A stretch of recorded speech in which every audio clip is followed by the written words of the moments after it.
आइए हम लोग आवास पाठ में ही है जो टेट की दृष्टि से बहुत ही महत्वपूर्ण एक चैप्टर है सिम्बायोसिस सहजीविता। यह ऐसा टॉपिक है जो बहुत ही महत्वपूर्ण है टेट की दृष्टि से। आइए इसको हम परिभाषा समझते हैं। इसको सिम्बायोसिस बोलते हैं जब दो भिन्न जीव प्लांट्स एनिमल्स माइक्रोऑर्गेनिज्म आपस में मिलकर रहते हैं और उनमें से कम एक को लाभ होता है तो ऐसे संबंध को सहजीविता कहते हैं, अर्थात सहजीविता को अंग्रेजी में सिम्बायोसिस कहते हैं। यहाँ दोस्तों यह सिम्बायोसिस 6 प्रकार का मुख्यतः होता है। इसको हम डिटेल में समझेंगे कि आपस में एक जीव दूसरे जीव से किस प्रकार से संबंध रखता है और कितने प्रकार का होता है। आगे हम इसको अध्ययन करेंगे और ऑब्जेक्टिव क्वेश्चन का भी अध्ययन करेंगे। सहजीविता का पहला उदाहरण है परस्परवाद। इसमें दोनों जीवों को लाभ होता है, जीव ए और जीव बी, अगर दोनों को ही आपस में लाभ होता है, दोनों को परस्पर से दिखा सकते हैं। और इनके उदाहरण है लाइकेन। लाइकोन को उदाहरण इसलिए कहते हैं कि इसमें कवक और शैवाल दोनों का गुण पाया जाता है, अर्थात दोनों के बीच की कड़ी लाइकेन होती है। अगला जो है इसका एग्जाम्पल राइजोबियम है। तो दलहनी वाली फसलों अर्थात दाल वाली फसलों में राइजोबियम पाया जाता है उनकी जड़ों में। तो जड़ में क्या होता है, यह जीवाणु जो होता है वायुमंडल से नाइट्रोजन को अवशोषित करता है और इस प्रकार से इसको जो जीवाणु होता है इसको दलहनी फसल की जड़ों में जो इसको भोजन मिल जाता है और यह शरण मिल जाता है, भोजन ले लेता है और इसको शरण मिल जाता है और दलहनी फसलों को जो है इससे नाइट्रोजन मिल जाता है, दोनों एक दूसरे से लाभान्वित हो जाते हैं। म्यूचुअलिज्म के 2 एग्जाम्पल और है, मधुमक्खी और फूल। जब मधुमक्खी फूल पर से बैठती है तो मधुमक्खी फूलों से उसका रस चूस लेती है, तो मधुमक्खी को रस मिल जाता है फूलों का और फूल का उसी बहाने परागण हो जाता है, मधुमक्खी फूल एक दूसरे से लाभान्वित हो जाते हैं। मनुष्य की जो होता है उसकी छोटी आंत में ई कोलाई एस्केरिचिया कोलाई एक बैक्टीरिया होता है जो पाया जाता है। ई कोलाई अर्थात मनुष्य की पेट में देखते हैं कि मनुष्य को जो है इससे विटामिन ई कोलाई देता है और अन्य सारे भोजन बल देता है, विटामिन दे देता है और मनुष्य को ई कोलाई को शरण मिल जाता है। इस प्रकार से एक दूसरे से दोनों लाभान्वित हो जाते हैं। इस प्रकार से आप म्यूचुअलिज्म के 4 एग्जाम्पल याद कर लें दोस्तों। सहजीवन का प्रकार जो है लाइकेन, राइजोबियम, मधुमक्खी और मनुष्य। इस एग्जाम्पल को आप याद कर लें और यह परीक्षा में आए तो इसी पर टिक बार म्यूचुअलिज्म का। सहजीवी का दूसरा एग्जाम्पल है सहभोजिता, जिसे हम इंग्लिश में कमेंसलिज्म कहते हैं। जब एक जीव को लाभ हो और दूसरे पर कोई प्रभाव न हो तो हम इसे सहभोजिता या कमेंसलिज्म कहते हैं। कमेंसलिज्म का एग्जाम्पल है व्हेल की पीठ पर बार्नकल्स और पेड़ पर जब आर्किड रूट चारों से लपट जाता है। आर्किड रूट किसी हरे पौधे पर जब चारों से लपेट जाए तो आर्किड रूट को देखते हैं कि इसको तो फायदा होता है, सहारा मिल जाता है, लेकिन जो होता है पेड़ को इससे कोई लाभ नहीं होता है। यह कमेंसलिज्म का एग्जाम्पल है। आगे हम देखते हैं कि व्हेल की पीठ पर जो बार्निकल होता है यह भी सहभोजिता का एग्जाम्पल है। व्हेल एक स्तनधारी जीव है। इसके पीठ पर चारों तरफ से जो बार्निकल नामक एक जीव जो होता है पाया जाता है, जिसको रहने के लिए व्हेल की पीठ सहारा मिल जाता है, लेकिन व्हेल को इससे कोई लाभ नहीं होता है। आप कह सकते हैं समुद्र का बड़ा स्तनपायी है, इसकी पीठ और त्वचा बार्निकल को बसने की जगह दे देती है, व्हेल की पीठ जो है। इस प्रकार हम देखते हैं कि बार्निकल को व्हेल की पीठ पर रहने की सुरक्षित जगह मिल जाती है और पानी में तैरती व्हेल की मदद से बार्निकल को लगातार नया भोजन मिलता रहता है। यह भी उदाहरण है कमेंसलिज्म का। सिम्बायोसिस का अगला प्रकार है पैरासिटिज्म, परजीविता। परजीवी का मतलब एक जीव दूसरे जीव पर आश्रित हो, अर्थात एक जीव को लाभ हो दूसरे को हानि हो, इसे हम परजीविता कहते हैं। जैसे मलेरिया परजीवी मनुष्य के ब्लड में आता है और मलेरिया रोग पैदा करता है, तो प्लाज्मोडियम जो है परजीवी है मनुष्य के ब्लड का। इसी प्रकार से फीताकृमि जो मनुष्य की आंत पाया जाता है, मनुष्य की आंत को पाए जाने के कारण मनुष्य का भोजन को ग्रहण कर लेता है। मनुष्य को इससे फीताकृमि से कोई लाभ नहीं होता, लेकिन फीताकृमि को भोजन मिल जाता है। इस प्रकार फीताकृमि मनुष्य की आंत परजीवी के रूप में पाया जाता है। और मलेरिया परजीवी जो मलेरिया बुखार को पैदा करता है वो अभी मनुष्य की ब्लड पाया जाता है, जिसे मादा एनाफिलीज मच्छर ब्लड में इंजेक्ट करता है मलेरिया परजीवी को, इसलिए मलेरिया परजीवी भी परजीविता का एग्जाम्पल है। अगला एग्जाम्पल कस्क्यूटा है, जिसे डाडर प्लांट कहते हैं, अमरबेल कहते हैं। यह हरा पौधे पर परजीवी के रूप में होता है और कस्क्यूटा तो अपना लाभ लेता है, लेकिन हरा पौधे को इससे नुकसान ही होता है। आइए इसको हम बढ़िया से डिटेल में समझते हैं कस्क्यूटा परजीवी कैसे है। तो हाँ, हम दोस्तों जान जाते हैं कस्क्यूटा को अमरबेल या डाडर प्लांट भी कहते हैं। यह एक पीले रंग की पतली तंतु जैसी बेल होती है। इसमें हरित लवक नहीं होता है, इसलिए यह स्वयं भोजन नहीं बना सकता। इसलिए यह जो है कस्क्यूटा नामक पौधा जो है किसी हरे पेड़ पौधे की चारों लपेट जाता है और उससे क्लोरोफिल लेता है। अब उससे भोजन लेता है, क्योंकि अपना भोजन तो सब बना नहीं पाता है और हरे पौधे की से कोई फ़ायदा नहीं होता, बल्कि भोजन और शरण दोनों कस्क्यूटा लेता है। आप जान जाइए कि जो कस्क्यूटा हरे पौधे पर लिपट जाती है, यह पौधों से हास्टोरिया नामक चूसक अंगों के द्वारा रस चूस लेती है। कस्क्यूटा को भोजन और पोषण मिलता है, लेकिन होस्ट पौधे को हानि होती है। यह हमको याद रखना। होस्ट पौधे को हानि इसलिए होती है क्योंकि उसका पौधा उसका पोषण जो है कस्क्यूटा छीन लेता है। इसलिए कस्क्यूटा का संबंध परजीविता से होता है, अर्थात कस्क्यूटा परजीविता का एग्जाम्पल है। इस प्रकार कह सकते हैं कस्क्यूटा परजीवी पौधा है। इसमें क्लोरोफिल नहीं होता है, स्वपोषी नहीं है। यह अमरबेल नाम से जाना जाता है। हास्टोरियम द्वारा भोजन चूसती है। सहजीवी का अगला टाइप है अमेंसेलिज्म। एक को हानि होती है, दूसरे पर कोई प्रभाव नहीं होता है। इसका एग्जाम्पल बेस्ट है पेनिसिलियम, जो फफूंद अन्य बैक्टीरिया को मार देता है। पेनिसिलियम एक फफूंद का पौधा होता है जो एक एंटीबायोटिक निकालता है और अन्य पौधों को मार देता है। अगला सहजीवियों का एग्जाम्पल न्यूट्रलिज्म है। न्यूट्रलिज्म में दो जीव जो आपस संबंध बनाते हैं, इन दोनों जीवों पर कोई असर नहीं होता, एक दूसरे से कोई प्रभावित नहीं होता, लेकिन दोनों जीव एक दूसरे पारस्परिक संबंध बनाते हैं। यह प्रजाति बहुत ही दुर्लभ होता है। टेट में इसको कम ही पूछा गया है, अभी तक नहीं पूछा गया है लगभग, इसलिए न्यूट्रलिज्म जो है स्पेशल केस है। आइए न्यूट्रलिज्म या तटस्थवाद के बारे में जानते हैं कि तटस्थवाद या न्यूट्रलिज्म वह पारस्परिक संबंध है जिसमें दो जीव एक ही पर्यावरण में रहते हैं, लेकिन न तो एक दूसरे को कोई लाभ पहुंचाते हैं और न ही कोई हानि पहुंचाते हैं। दोनों के बीच का संबंध तटस्थ होता है, न्यूट्रल होता है। इसे न्यूट्रलिज्म कहते हैं। यह भी एक सहजीवी सिम्बायोसिस का ही प्रकार है। न्यूट्रलिज्म को हम उदाहरण द्वारा चलिए अब देखते हैं और स्पष्ट करते हैं। न्यूट्रलिज्म का पहला उदाहरण छिपकली और पौधे हैं। एक ही स्थान पर रहते हैं, लेकिन दोनों का एक दूसरे से कोई सीधा संबंध नहीं है। उसी प्रकार शेर और हाथी दोनों जंगल में साथ रहते हैं, पर सामान्य स्थिति में न तो एक दूसरे को नुकसान पहुंचाते हैं, न तो एक दूसरे को लाभ पहुंचाते हैं। शेर और हाथी भी यह न्यूट्रलिज्म का एग्जाम्पल है, अर्थात शेर और हाथी एक दूसरे को नुकसान पहुंचाते हैं और न ही कोई लाभ देते हैं।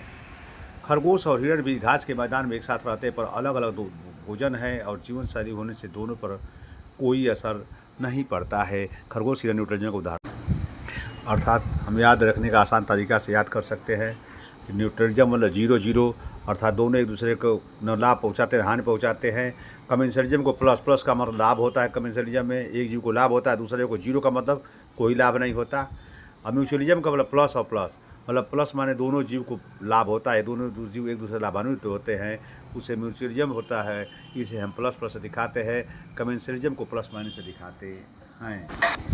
सहजीवन सिम्बायोसिस का अगला प्रकार है शिकारवाद, जिसे कहते हैं इंग्लिश में प्रीडेशन कहते हैं। प्रीडेशन का अर्थ होता है कि एक प्रकार का जीव संबंध जिसमें एक जीव शिकारी होता है जिसे प्रीडेटर कहते हैं, दूसरा जीव शिकार होता है जिसे प्रे कहते हैं।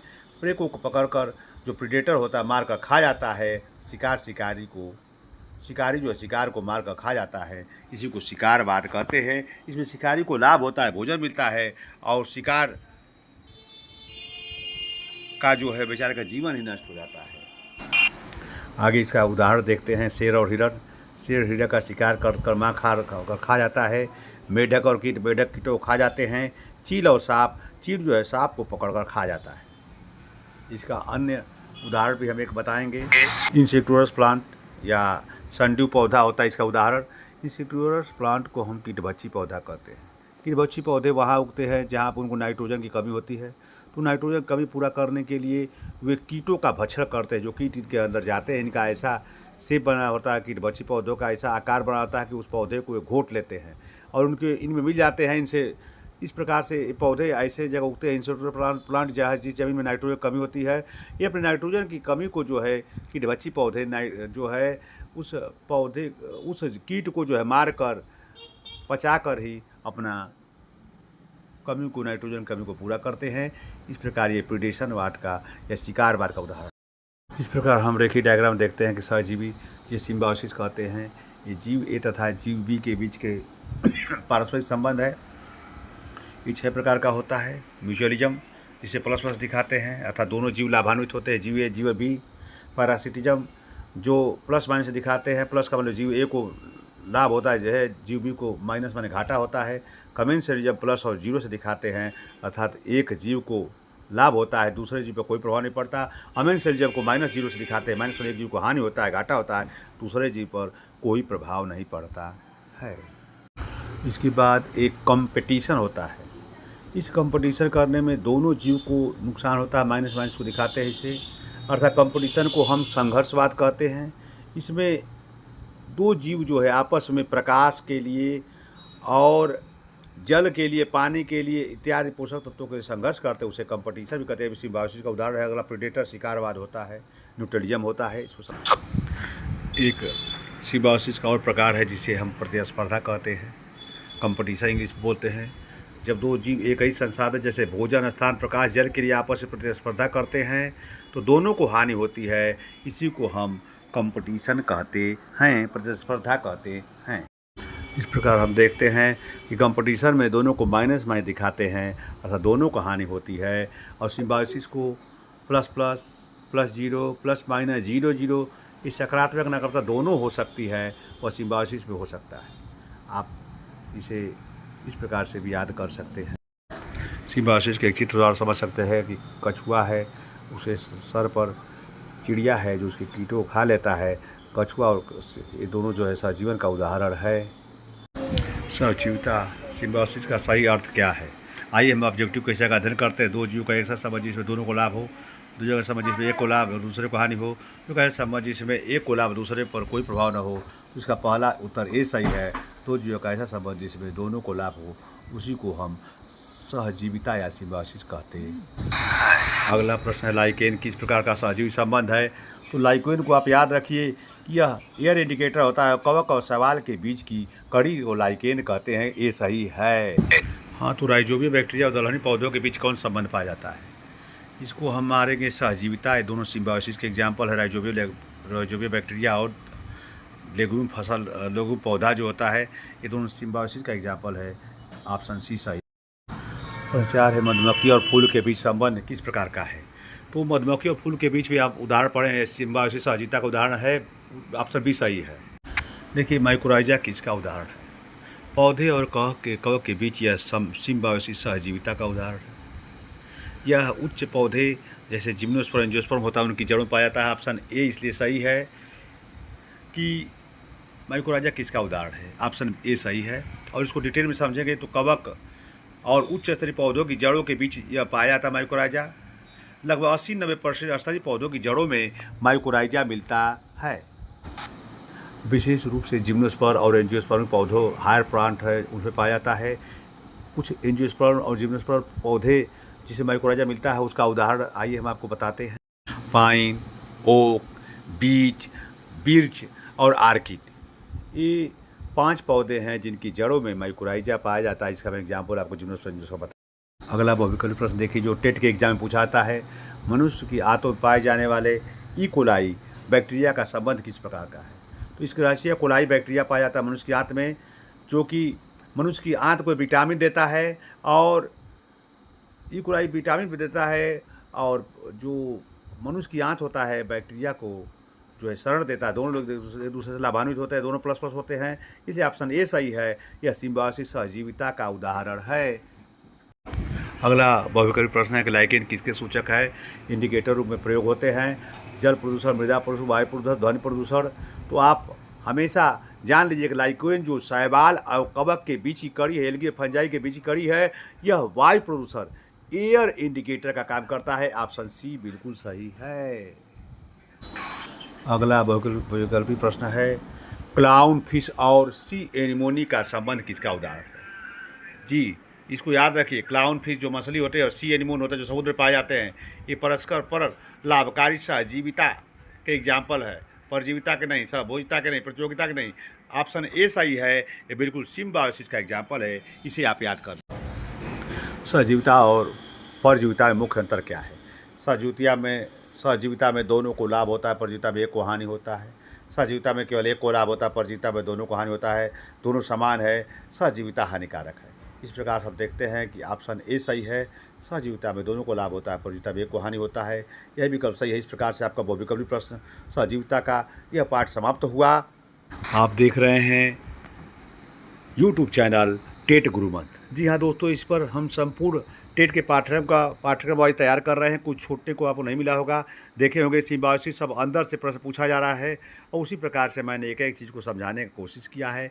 और निश्चित रूप से मैं बता रहा हूँ कि आप खाली 15 मिनट का वीडियो देखिए, 20 मिनट का वीडियो बार देखिए, जो छोटे छोटे वीडियो देखिए, पूरा देखते रहिए ध्यान से, और आप सभी आप बहुविकल्पी प्रश्नों को सही कर आएंगे, क्योंकि मेरे द्वारा इस पर गहन मंथन चिंतन करने के बाद आपको दिया जा रहा है। यदि आपने हमारे यूट्यूब चैनल टेट को तैयारी के नहीं सब्सक्राइब किया है तो हमारे सब्सक्रिप्शन कर ले, ताकि आपको सबसे पहले वीडियो मिलता रहे दोस्तों। और इसलिए आपका वीडियो देखने के सबको धन्यवाद करता हूँ। बहुत बहुत धन्यवाद।